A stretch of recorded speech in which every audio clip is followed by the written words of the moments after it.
What's up, everyone? NanMan here, and it is February 15th. We've got a ban and restricted announcement, and this one is a big one because it's affecting a lot of stuff. Not only are we seeing a lot of cards banned, there's an unbanning, and there's a rule change to how certain cards work. So we're going to do a quick breakdown of how things go in this episode, kind of talk you through why certain cards might be banned, what sort of effect that might have on the meta, and then sort of go into things. But before we dive into things, I do want to highlight, about a year ago now, in March of last year, I put up a video. It's like a short 5-minute video if you guys haven't seen it yet. Basically, it's Wizard printing 2 powerful cards, and we kind of had that discussion going with everybody about, is Wizards printing 2 powerful cards? And the answer is yes, when we keep seeing more cards get banned. So let's dive into at least the ban list, what has happened, what's changing up, and kind of go over things now.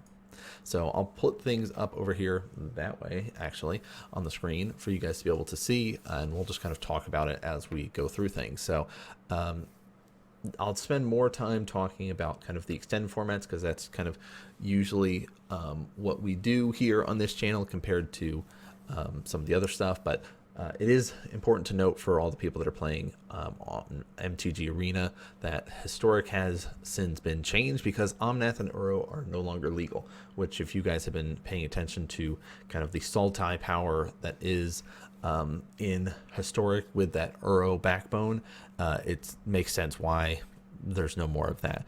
Pioneer stuff I'm not really going to speak of too much. I did Pioneer initially when things were kind of more Wild West, as people were figuring things out, and then it sort of got kind of locked into specific things that just, okay, this is the best, let's just play this. I think originally when Pioneer was created, and it was more of like, oh, we're gonna experiment with all these old decks that used to be powerful, but now we get to tweak them a little bit. Like it's like a Pioneer is this weird Historic format kind of thing, and it's, I don't know, it's this weird in between. I just haven't really played too much since the beginning, so I don't want to speak too much, but you can see like some of the cards that are being banned are those super powerful cards that have affected other formats, cards that have been banned in Standard and Modern, other things like Teferi, things like Uro, things like Wilderness Reclamation. You're going to see a theme with this Uro guy because he's gone now in pretty much every format except for one. So let's kind of keep going through. Really, if this is the way that Wizards is going to keep printing things, this is not going to become a one-time thing where you'll see lists like this show up of these are all the banned cards. Moving in, though, specifically into our Modern, because it's been a long time since we've seen like a huge dump, let's get rid of 5 cards all at once, because this is a really big deal. Uro is gone. Perfect. We didn't want to see him anymore when we were talking about this.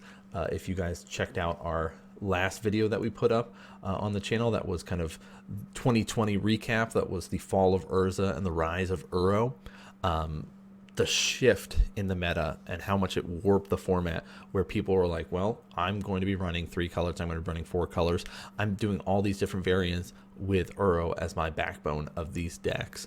And it's, the list kind of spoke for themselves with just the power level. Just the card itself was too good value wise, where I can trade resources with my opponent, but even then I'm going to be gaining life, I'm drawing cards, I'm playing extra lands, and I can keep reoccurring this creature from my graveyard. So it's like there's very little downside to it when it goes long.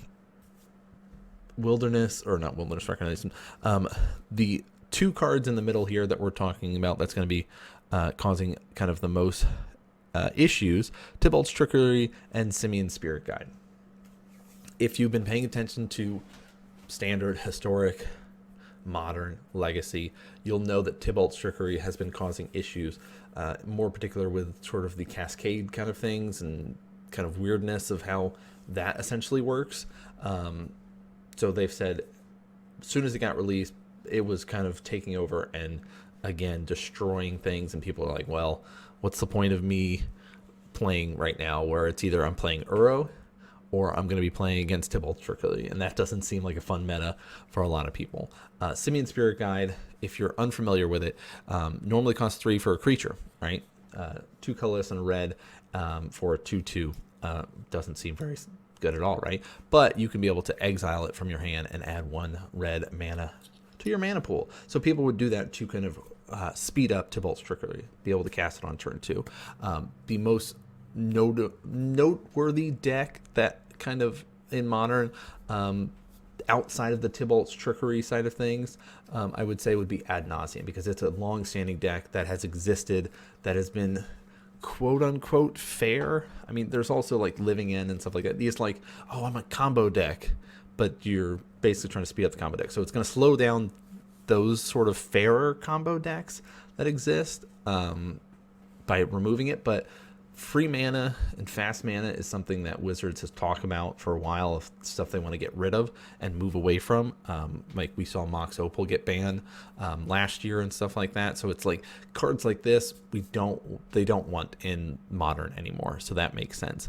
2 lands did get banned though. Field of the Dead and Mystic Sanctuary. If you're familiar with Standard or Historic, you'll know Field of the Dead, super powerful card. It's kind of one of those like check lands. Hey, do you have another land entering the battlefield under your control? Cool. If you have 7 or more different named lands, you just got to start making zombies. So people were kind of abusing that in certain strategies, and it's basically the 2 land bans is Wizards' way of saying we want to widen the format a little bit, expand it, don't limit people's creativity in deck building to only these styles of decks. It makes it stale and doesn't work so well. So they got rid of Field of the Dead. Mystic Sanctuary was all those blue players looking for more value by being able to take those resources that you've already commit and you get them back. You put them back on top of your library so you can use them again.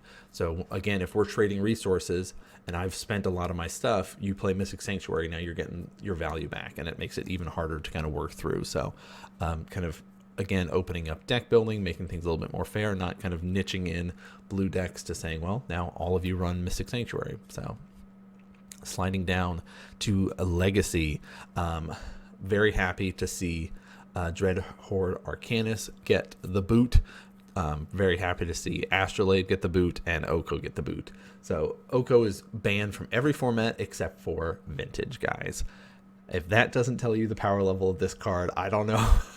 I don't know what will. Now, they talked about it. Wizards did, at least in kind of the write-up about this, that basically said that Oko is on the power level for Legacy. This is the card that works well. It can be, right on that cusp of that 3 mana is kind of that limit, essentially, for Legacy.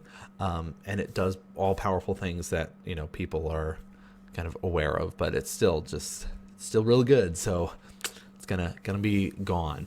They're also kind of keeping an eye on Uro in Legacy. Right now, they're not banning it, but keeping an eye on it. Dread Horde Arcanist. If you guys, again, familiar with Standard or Historic or anything, you might have seen this guy run around. He has also run around in Modern. But Legacy, he really shined because of that ability to have all these free spells or low-cost spells, being able to cast them back from your graveyard. It's just like the kind of Delver styles warped into this Dread Horde Arcanist style, and it just like exploded in strength. So getting rid of that makes sense. The Astrolabe, just the pure value of that mana fixing. You're drawing cards, you're fixing your mana. It's just so good, especially if you're playing like a lockout prison style deck with like Blood Moon, where, hey, you can still cast your spells no problem, even if you have all mountains where your opponent can't. So makes sense. One other note with Vintage, before we kind of talk about the rule change, Lurrus is unbanned because they, again, tweaked the way that companions worked. Instead of normally just being, hey, this is in your companion zone, you can able to cast it, right, bring it out on the battlefield, all that kind of good stuff. Basically, like you have an extra card in your hand. Now they changed it that if you have a companion, you have to pay 3 mana at sorcery speed, basically on your turn, to move it from the companion zone into your hand. The reason it was banned initially in Vintage is because people had it and they could just get it out, be able to sack things like Black Lotus, play Lurrus, bring back Black Lotus, sack it again, and now you have, more mana, just pure value. And you could do other broken things like that, but tweaking it a little bit, it's going to be interesting to see how Vintage shifts, since there's not very much stuff going on with Vintage. So that's what's going on with that. Let's real quick, though, for people that are still watching, we're going to explain the rules change for you guys now. So if you're not familiar with how things work, cascade, right? So there are creatures that exist. Specifically, there are some that are in modern that people like to use. And let me see if I have one pulled up here. But we're going to pull up Braid Elf, okay? Because that, again, Jund and stuff like that has used Braid Elf previously. So here's our elf. Bam, bam, bam. Braid Elf. All right. So Braid Elf is a 3/2 with haste, has that cascade. Normally the way that previously cascade worked, when you cast this spell, then you can remove cards from the top of your library from the game until you remove a non-land card with costs that cost less than the cascade effect. So Braid Elf costs 4 converted mana costs, then you have to cast something that costs less than that. 3, 2, 1, 0, doesn't matter as long as it costs less. Then you get to put the other cards on the bottom of your library in any order. The new way that Cascade is working is basically locking in that effect of it has to cost less. Cards that existed that are double-faced cards, front and back, you know, things like that, no longer work the way that people have kind of tweaked and adjusted to be able to do. So, like, for example, if I cast Braid Elf and I was trying to get out my God of Lies, right, that people have been doing to get out Tybalt, Cosmic Imposter, right, this 7 mana planeswalker that basically you're getting them out early and being able to kind of warp the way that the game gets played, because you can just start exiling things and yeah, it's gross. So originally Volky, God of Lies, costs 2 mana. The flip side of it costs 7 mana, like we talked about. People would be able to cascade into Tybalt, Cosmic Imposter, because Volky costs 2 mana, and you were originally able to pick which side you want. They have since changed it, so now you can only do the stuff that has that converted mana cost. If I'm cascading into something that has a double-sided, or maybe it's a split card, I can only cast the ones that have the lower converted mana cost. So the example that they gave was Faye of Wishes. So Faye of Wishes, if you guys, again, here, why don't we do this? We'll pull up Faye of Wishes now. Bam, bam, bam, Faye of Wishes. Okay. All right, so Faye of Wishes is one of those weird double cards, and apparently that source didn't work very well. Let's do this. Bang, bang. All right. So, Faye of Wishes costs 2 for 1/4 flying. You can be able to pay to discard 2 cards and return it to its owner's hand. But it also has this sorcery because it's one of those adventure cards, right? So it's got the adventure that lets you be able to choose a non-creature card that you own outside the game and be able to add it to your hand. That costs 4 mana, 3 colorless and a blue. Previously, you could be able to cascade and be able to manipulate and change things and tweak it up and be like, all right, cool, I'm going to cast this one. No longer. You now can only cast Faye of Wishes. You cannot cast that granted sorcery adventure on top of it. So it's basically changing the way that Cascade worked to kind of say, hey, no more manipulating things to do it differently. You gotta play it safe. Really, my biggest takeaway with how everything is going with the format, I'm happy to see Modern be able to be shaken up. I'm happy to see Legacy shaken up. Uro's not banned from Legacy at this point. Could be in the future. It's still powerful. Does kind of not break things as bad as some other stuff. But Oko, we know why. That's kind of pretty much gone everywhere. So we're not sad to see Oko gone. Uro's still running around pretty much. But it's looking like things are going to be much better for formats going forward here.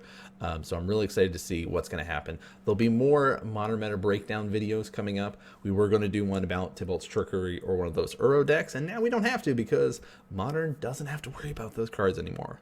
So I hope you guys enjoyed this video. Let me know what you think about the bannings. Let me know if you're happy, sad, if there's cards that you wanted to see unbanned. I mean, we saw Lurrus unbanned. Sadly, no modern unbannings, no Splinter Twin or anything like that. But let me know what you guys think. Leave a comment down below and let me know if there's a specific deck that you'd like us to talk about for our modern meta breakdown videos.